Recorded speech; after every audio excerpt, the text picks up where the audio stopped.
Good afternoon, everyone. Hi. Good to see you all. How's everybody? You having a good time at Indie Week so far? Okay, good. I hope so. And I certainly am. We're certainly very thrilled. When we planned Indie Week, it was the middle of Omicron. We had no idea if there was even going to be an Indie Week or if it was going to be possible for people to show up. So it's pretty exciting to be here and have everybody present and see people in the real for the first time. It's so hard to imagine. We haven't seen each other for several years, right? Anyway, we have an amazing set of panelists today. Today we're talking about advocacy. I think this is a topic that a lot of people don't understand that well, and there's many, many different aspects to it. So what I think this panel, you're going to hear a lot of different perspectives. And so, on the far end, we have Marie-Cecile from PEX, who's going to talk to us about tools and various different ways to protect rights. Next to Marie-Cecile, we have Linda Bloss-Baum, who's from SoundExchange, and she is the lead on the Music First Coalition. She's done an absolutely amazing job working on that, and we'll talk about coalitions, which are their own sort of little heaven or hell, depending how you look at it, right? Depends on the day. And, Helen could talk about coalitions pretty comprehensively too, I'm pretty sure. And Helen runs Impala, and all the policy and advocacy stuff that Impala does in Brussels, which is a fascinating side of things. And then next to me we have Eden Shiferaw, who is she's at MVG, which is A2IM's lobbying firm. She works with Josh Hurwitz and does an incredible job on the advocacy and lobbying work in Washington, D.C., which is its own sort of unique animal, really. So I think each person on this panel has their own unique skills and works in their own way. So I thought maybe Marie-Cecile, if you would like to start by talking about what PEX does and what's the importance of what you do, that would be really helpful. Yeah. Hi, everyone. So as you mentioned, at PEX, we are building tools, and those tools are here for rights holders to be able to know where the content is being used, and as well for platforms to be able to be compliant with the new legislation. So really the idea is building a fair ecosystem for rights holders, platforms, and users. And obviously, because of that, we follow new legislations that are happening in Europe, as well as new measures that are discussed, obviously, in the US. And really, we encourage all the rights holders to be involved in advocacy and doing the best to know where the content is, tracking the content, and we do have the right tools for that. Thank you. Yeah, this is something, that becomes very obvious to you when you, sit in these jobs, that if you can't figure out where your rights are being infringed, it's pretty hard to do anything about it, right? So that's really important. It's kind of the first step is the identification, but then there's also other steps that we work on, like the alternative dispute resolution, things that are included into the new legislations that help for the overall ecosystem to be fair and for the ecosystem to work, platform to work with rights holders. Basically. Do you have any insights into how much infringed material you uncover when you start looking? Before we start looking? Well, when you start looking, when you look, do you very often look and find, there's no infringements going on, or do you look and it's almost always infringement happening? So we invite rights holders to give us assets, and then we can provide data around that, and it's kind of us providing a map to the rights holders, and they are the ones to decide then afterwards what to do with this information. Right. Excellent. Thank you. So actually, I thought I'd jump to Helen Smith since we were talking about Article 17 with Marie-Cecile. So I'd love to, if you could catch us up with what's going on with Article 17. I'm sure most of you in the room are familiar with the copyright directive that passed in Europe, but it's a lot more complicated than that. So. Yeah, sure. So the whole idea of Article 17 was that it was part of a general copyright reform package that was introduced. And as it's European legislation, it has to be adopted by every single country, and that's the process that's going on now. I just want to say that PECS was what I think they did a great job in the process, the European process, because they were able to demonstrate that certain things are possible and not possible, and their engagement with policymakers in the European process was really useful. From the perspective of Impala, actually being part of a bigger coalition, you mentioned that, not just in the music sector, but in the broader cultural sectors was really crucial. And we were also able to tell a story that wasn't one of, the polarization of big tech, big music. It was about, small, medium-sized businesses, self-releasing artists, making sure that they could benefit from the great offerings that the digital market can bring, without really getting into the cliches. And we were able to say, look, we account for 80% of all new releases, and we're able to tell some stories, bring some labels in to make it all come to life. So I think in terms of advocacy, it's a really interesting example. I think at one point we were over 300 organizations that all worked together, pushing, with the one message in the one direction. Yeah. And that has its challenges, right? Just keeping everybody on message. Sure. Yeah, it's not easy, and at times, different organisations, they drop in and out of the coalition. But I think the stakes were so high that 99% of the participants realised that we had to find a common ground, and one that was also reasonable. Because if you go in too hard, then you lose some credibility, and this is always a big temptation, in the music world, in the copyright world. We've got faced by huge opponents. It's really tempting to go in very hard, thinking, okay, well, I'll negotiate and I'll get something less, but you have to be reasonable right from the start, otherwise you lose your credibility. There's so many examples of that. Yeah. Where does the implementation stand right now with Article 17? Because this is the phase we're in, right? Yeah, sure. So they're about halfway through, and the EU has actually launched some infringement proceedings against countries that are slow. Obviously, countries are slow because of the pandemic, but also they're looking at different solutions. And the article's not just Article 17. There's a whole set of reforms on performer rights, libraries, data mining. It's a real massive exercise. And most countries are being quite good. They're sticking to the text. Some are going further. So, I suspect that there will be some national litigation around at least a couple of countries and how they choose to implement the directive. How far off can they be? Can they completely reject it, or they can be? So, no, they can't reject it. So they have to implement. Right. And because it's really detailed, then most countries, you will say, okay, and there are going to be court cases that interpret it. So they'll not exactly do a cut and paste, but they will stick to the text. Some, particularly those who maybe felt that the compromise solution wasn't quite right, will try to deviate a little bit. Right. Maybe looking at some kind of exceptions, or maybe looking at some kind of rights that are not in the original package. But if they depart from the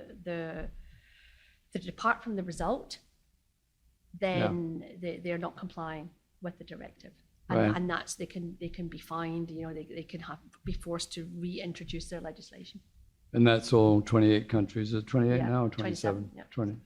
Yeah, lost. Since the UK left. Yeah, I still can't come to terms with that.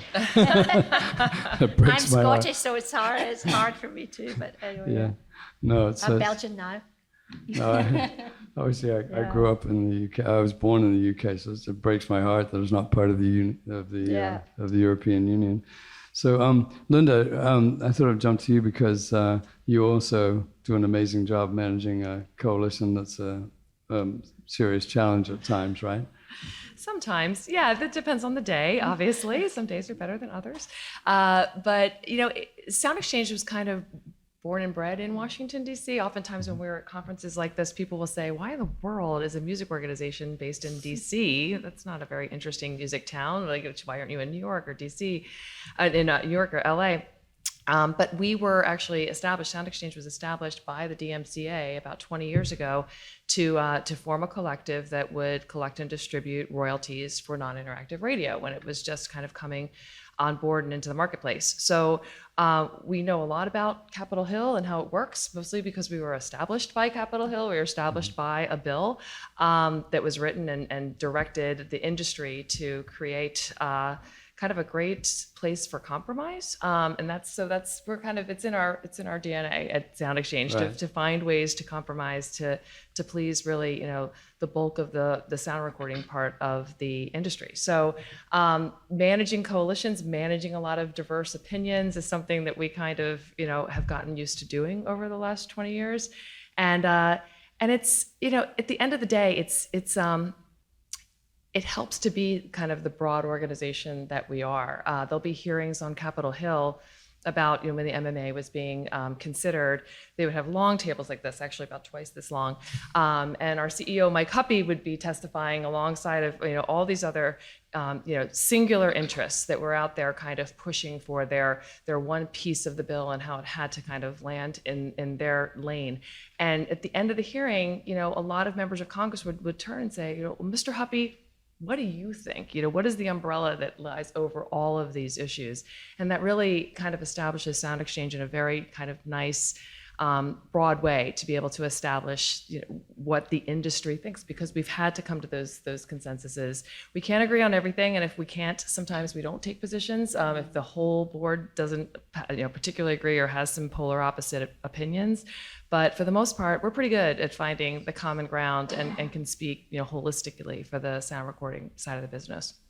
Yeah, I've been super impressed. For those of you who don't know, the Music First Coalition that Linda really leads on the Hill is primarily at this point, at least, oriented towards getting a performance right on terrestrial radio. So we're in opposition to the National Association of Broadcasters, and that's its own unique challenge. But do you want to highlight where we stand on the? So the coalition is basically Music First. For those of you who don't know, is made up of the SoundExchange board and all of our members. It also brings in some other organizations that are like-minded about the performance right, which is getting paid for music being played on terrestrial FM radio. So it's a pretty broad base of opinions. The SoundExchange board, like I said, we can usually kind of come to a consensus, and now we have other groups that get involved as well. But we are making a lot of headway around the National Association of Broadcasters, which it's a perfect Washington story, poster child for kind of a big behemoth lobbying organization with lots of money and lots of power. They've got towers in every single congressional district. And how do members of Congress get elected?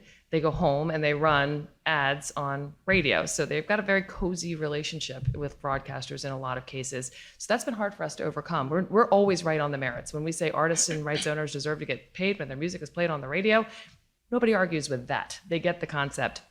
But it's this political power and the tremendous political action committee that they have, which is a part of Advocacy, for better or for worse. PACs are out there and they do have power and can get you access to members of Congress, and the NAB has an extremely large one. But we're close. We have a bill in the House of Representatives. We had a great hearing this winter that really did kind of feature the artists and the creative participants in the process. We are just on the horizon of introducing that same bill in the Senate. We hope before July 4th that will be introduced. And the coalition has done a tremendous job of kind of, generating grassroots support from their members. So everybody from A2IM, we've had indie label heads talk to the press, go on television, come to Capitol Hill. And the unions have done the same thing. We work a lot with the major labels. Everybody wants to get these artists and the actual stakeholders involved. Because honestly, no matter how many times folks like Eden and I go to the Hill, that we're there a lot, almost every day, but the members of Congress really want to hear from the actual stakeholders. They want to, hear from artists. They want to know what it's like to try to get a song recorded and played on any distribution service. And that messaging goes so much further than anybody than kind of the professional Washington lobbyist. Bad word. I really don't like being described that way, but it is what I do. But it always is helpful. So to the extent if you're A2IM members or members of other organizations, your voice really does matter. And we are trying to provide opportunities to get that voice inserted into the conversation in Washington, because it frankly is a lot more interesting and a lot more direct than anything we can do. Thank you. Yeah, it's tough. I mean, especially with radio, because we've got an artist who's on radio. The last thing they want to do is go to Washington, D.C. and speak out against radio. So it's been really, really hard to get artists to actually support, to vocally support it. They support it, everybody. So it's almost impossible to find anybody who doesn't think this is a good idea on our side of the fence. But it's really difficult to get people to actually speak out publicly about it, which is, in the end, as Linda just said, critically important.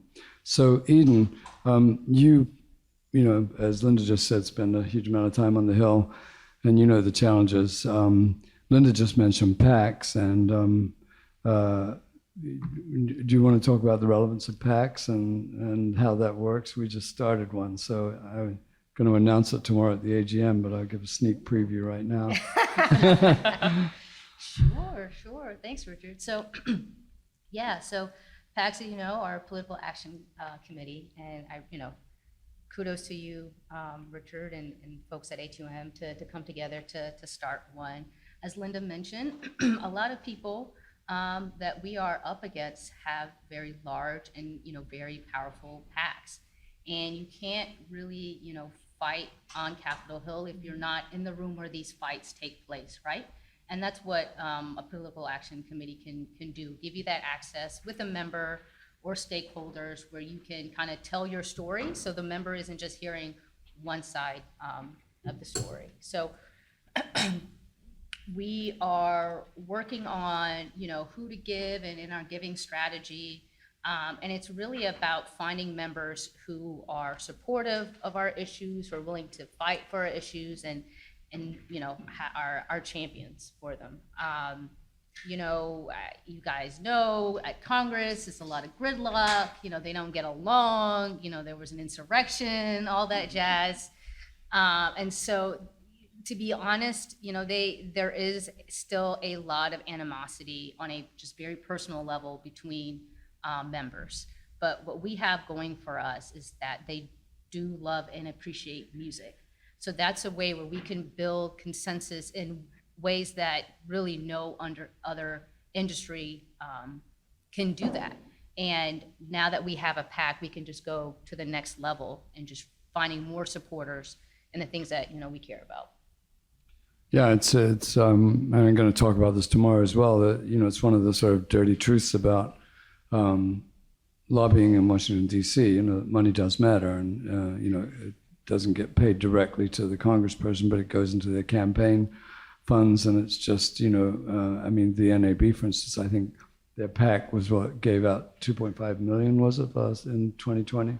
So you're up against some pretty significant numbers. Plus, as Linda said, they've got a tower in every district, so that they have that kind of leverage over the congresspeople because they know them, and they probably had them on their station when they've been campaigning and stuff. So in terms of one of the things that comes up a lot, and I know I've had board members say to me, well, what's the point of lobbying? You just never get anything done. But do you want to comment on that, Eden, in terms of why we do this and what? Sure, Richard, they're right. We don't get anything done. No, I think lobbying is just a very funny thing in the sense of how you count what a win is. Right.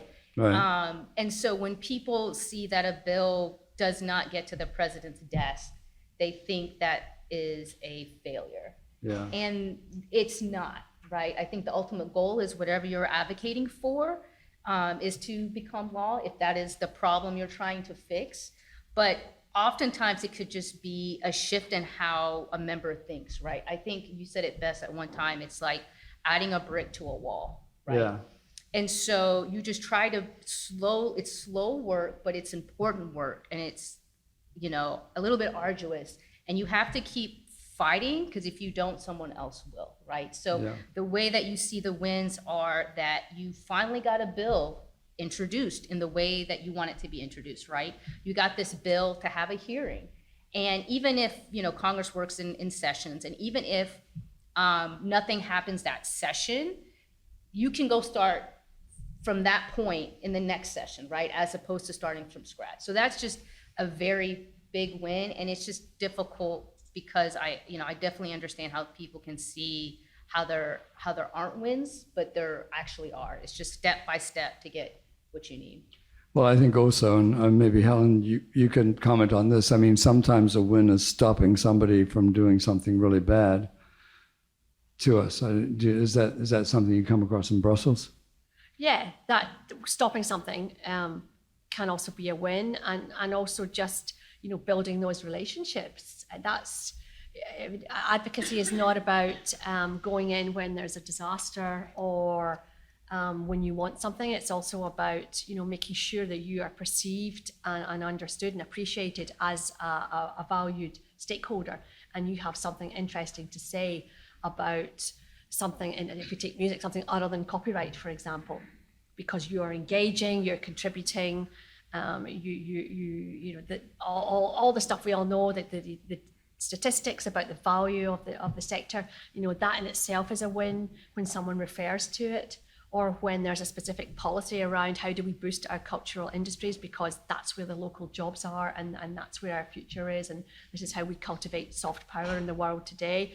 You know, those kind of examples are all like really serious wins, and they will ultimately, you know, lead to a better understanding. And when you have that, then it's easier to be able to take on, you know, massive interest like the broadcasters. Yeah, and I just want to add quickly to that, like the importance of relationship building.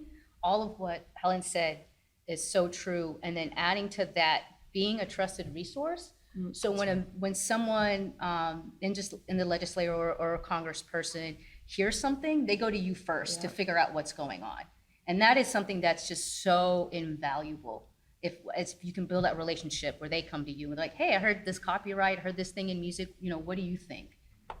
I think that's really true. I mean, this is something that Eden and Josh at MBG have really been amazing for us in Washington, D.C. is now mostly there won't be any kind of music conversations being had without us, you know, hearing about it and having a call. The other thing is that I've really appreciated that you and Josh have done is you've been sort of our ears to the ground, because you hear about things a lot sooner than I would sitting in New York City. So I literally have my ear to the ground. I'll go to the halls and just. Well, that's probably true for you too, Helen, right?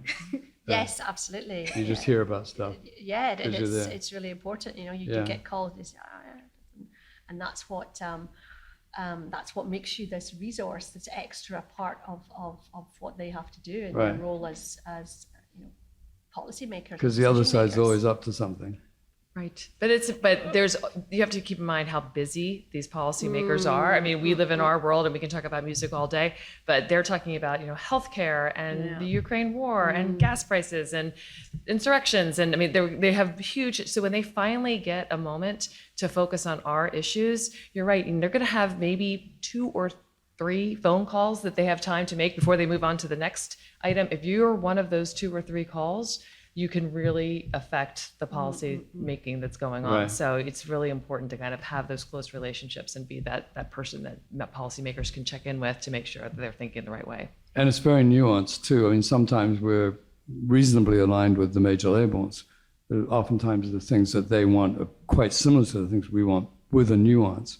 We just had a panel this morning about the whole frozen mechanical situation, where suddenly there's a 32% increase in mechanicals, and our position on that is quite different than the major's position.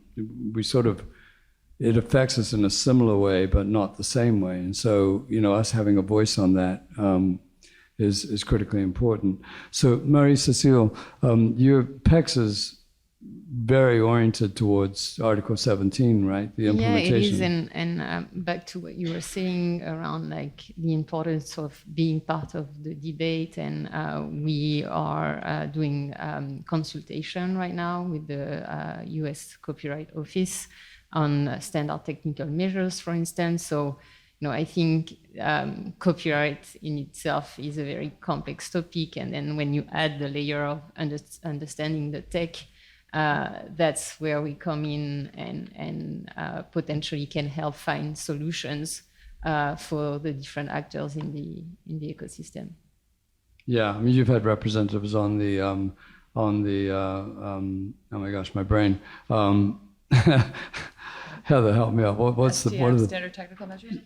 Yeah, technical measures. Thank you. Technical measures committee. Yeah. So Heather Johnson here from FIX. She's been representing us on the technical measures panels, and also PEX has had people on the technical measures panels. I don't know if you're familiar with what they are, but this is an attempt to sort of fix the DMCA, as it were, because of the notice and takedown system that's pretty difficult for independent labels.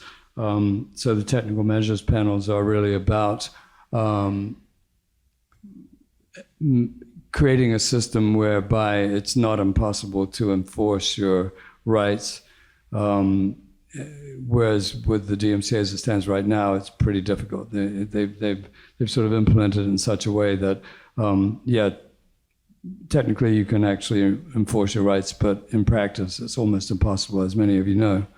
So and regarding Article 17, what we're building is really a set of tools for platforms to be fully compliant with this new legislation.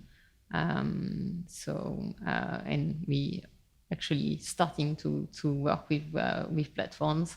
So I think we are seeing progress in that sense. Right. Are you planning to work with the DSPs, like to try to get the DSPs to use PEX, or how is that going to work? So the attribution engine that we've built is more focused on platforms that are letting users upload content. So in that sense, the DSPs are kind of not exactly the core target. But there's part of the technology that we have in terms of identification that could be used with DSPs. Excellent. So we could throw it open for questions if anybody has any questions, or we can keep talking. Does anybody have any questions for the panel? You have an amazing panel here, so. Yes. Yeah, this is a question for just a moment. Linda. Oh, yeah. Oh, just one second. He's going to bring you a mic because we're recording all this, so it's really helpful if we can capture it all. Thank you. Thank you. A question for Linda. You said that you were making headway in this artist rights on radio. I guess I'm just wondering, like, what do you see that makes you think that this is the time? This is something that's been talked about for obviously a long, long time. There've been a lot of efforts. And maybe this is that, that notion, as Eden said, of, a brick, a brick, a brick. So I'm not being cynical about it at all, but I'm just wondering if there is something specific that makes you think that this is actually going to happen this time around. It's a great question, and one we get a lot because we keep kind of trumpeting the progress and momentum that we have, and we get that question quite a bit. I will say the moment that we're living in has really changed the conversation this Congress. We're coming, out of the pandemic. This Congress started during the pandemic. A lot more sympathy to artists that have not been able to make a living through the traditional monetary streams that they're used to, primarily touring. So they have not been able to get out on the road. One of the main arguments that the broadcasters have always touted back in the 50s and all the way to this year is that they're somehow giving promotion to these tracks and to these artists by listening on the radio. Everybody wakes up and says, I'm going to run down to the record store and buy a CD. I mean, I don't know the last time y'all did that, but it's been a while for me. But also, they have expanded that promotional argument to touring. Well, the last couple of years, nobody's been touring. And so, nobody could go out and buy a concert ticket if they wanted to. So that in combination with, we're about to celebrate June 19th, next week. And there's just this issue of fairness and what is fair and equitable and just and the right thing to do. And, just because something's been done a certain way for a really long time doesn't necessarily make that right. And I think a lot of Americans are coming to that conclusion in a lot of different contexts, since the pandemic, since the civil awareness that came about 2 years ago. And it's just wrong. And so people are looking at this differently. When we talk to members of Congress, they ask a lot of questions about, well, why has it been done this way all the time? That doesn't sound right. So we have been able to get further down the football field. I'm not saying we're at the end zone yet, but we have been able to make a lot more progress just because of the moment we are talking about this in this Congress. Can I just follow up and ask, I know in your role, you count votes. Oh, yes. Are you there? Will this pass this year? Well, we count votes in incremental ways, right? So first we have to count the votes on the Judiciary Committee, and then they have to vote the bill out of committee, and then we go to the floor. Yes, we do count votes, and we are confident that every single member who is told, and we've talked to every single member of Congress in the last 2 years, that have said, when the time comes, I'm going to be with you. We are counting on that. So, as Eden said, it's a lot of bricks, and our stack of bricks is higher this year than it has been before. But we are, we're confident that we're going to have the support, because ultimately, at the end of the day, it is the right thing to do. And, it may be after the election. People sometimes think differently after elections than they do before elections. So but stay tuned, because it's going to be an interesting rest of the year.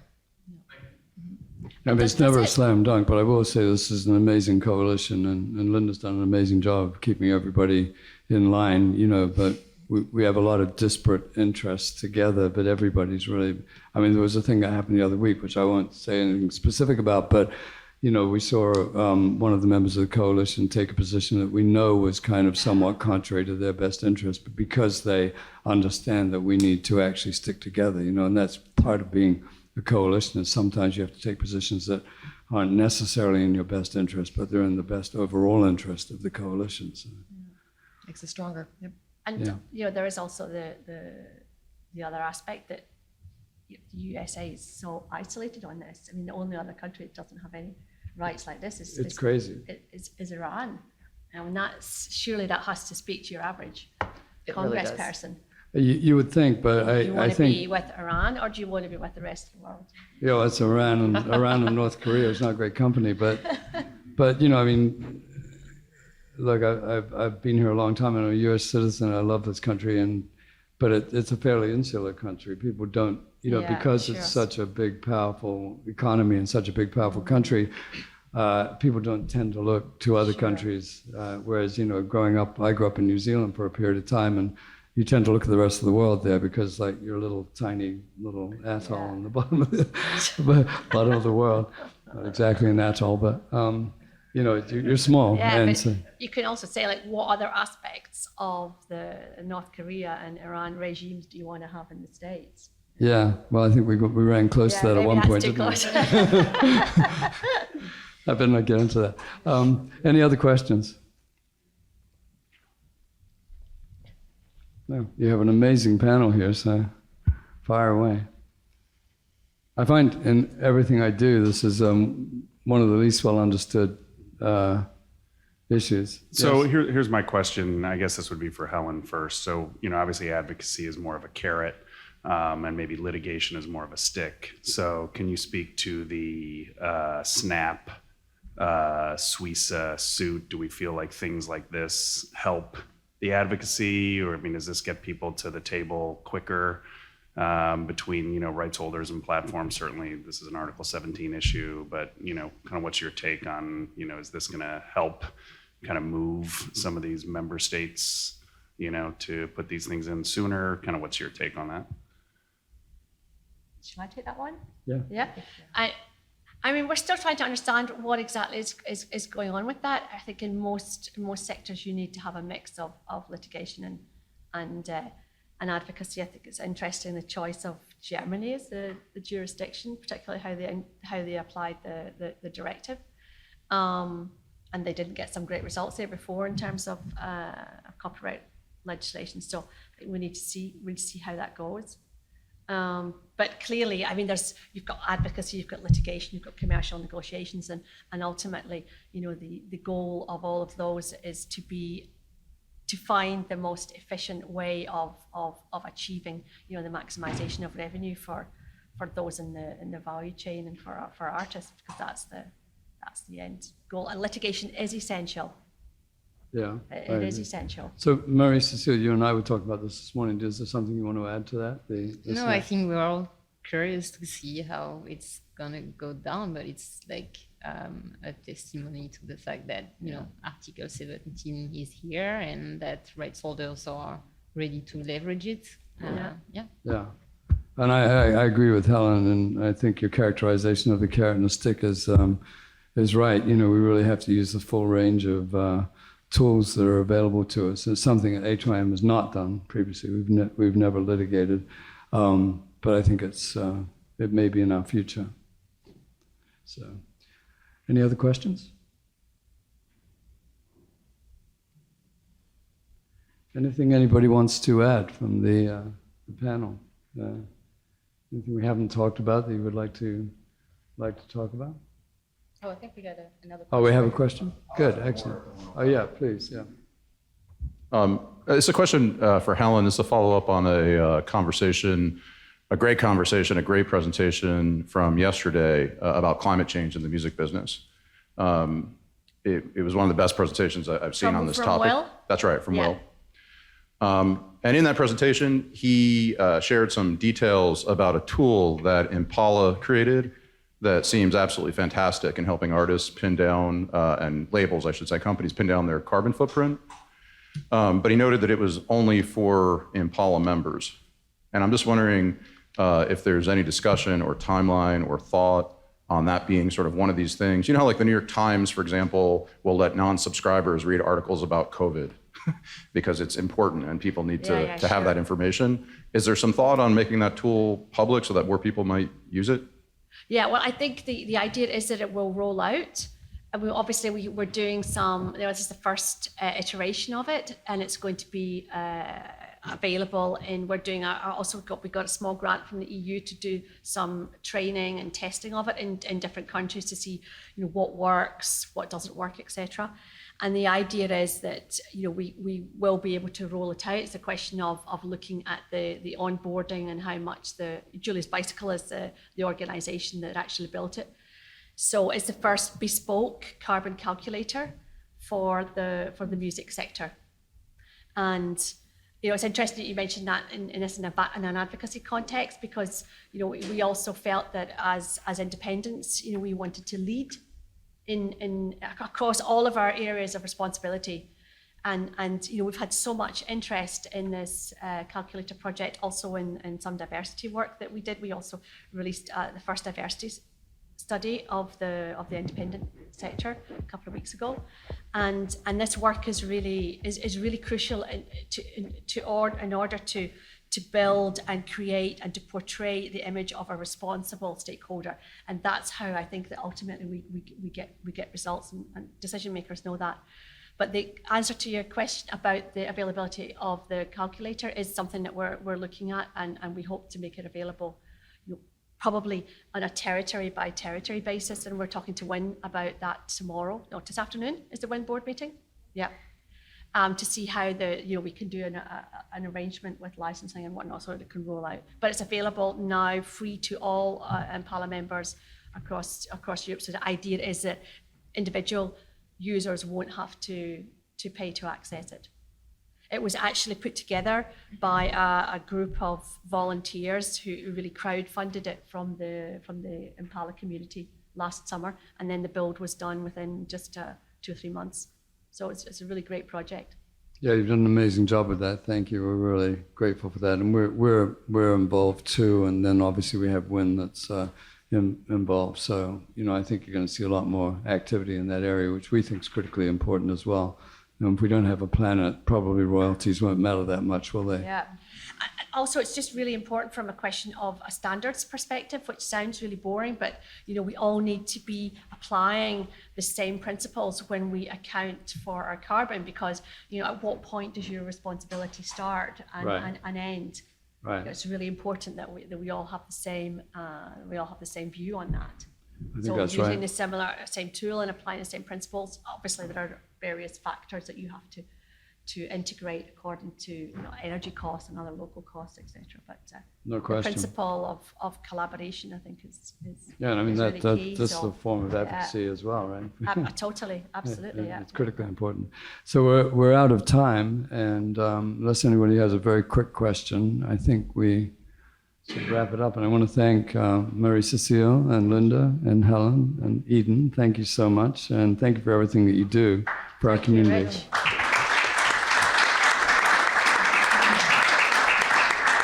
And thank you all for coming. Thank you. Thank you, Richard. Thank you. Thank you.